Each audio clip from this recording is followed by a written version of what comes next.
Ce mardi 4 juillet est sortie sur Netflix la série documentaire Dans l'ombre du trône, qui revient sur la mort du jeune Dirk Hammer, touché accidentellement par une balle issue d'une arme appartenant au prince Victor Emmanuel de Savoie.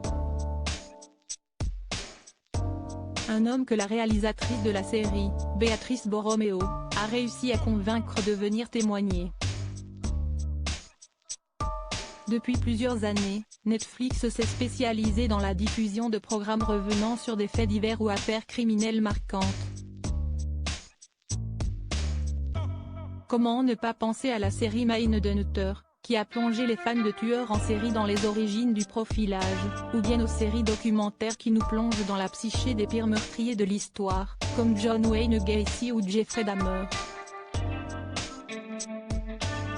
En plus des tueurs en série américains, la plateforme s'est aussi penchée sur des faits divers francophones, comme l'affaire du petit Grégory.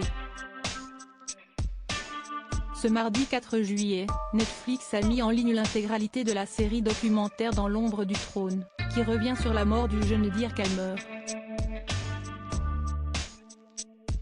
Un fait divers qui a mis en lumière le prince Victor Emmanuel de Savoie, que la réalisatrice a convaincu de donner sa version des faits dans le documentaire.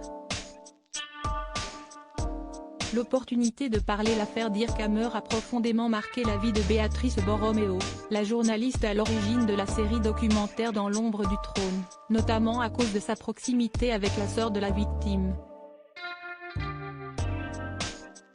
Une affaire sur laquelle la réalisatrice a travaillé durant de nombreuses années. En 2006, cette dernière a diffusé une vidéo dans laquelle Victor Emmanuel de Savoie avoue son crime. Une vidéo qui a failli être préjudiciable pour la réalisation de sa série documentaire. En effet, la journaliste souhaitait obtenir le témoignage du principal intéressé, qu'elle a réussi à avoir après de nombreuses demandes. Je pense que Victor Emmanuel a fini par être exaspéré par la quantité de requêtes que je lui ai adressées, a expliqué Béatrice Borroméo dans un entretien avec Point de vue.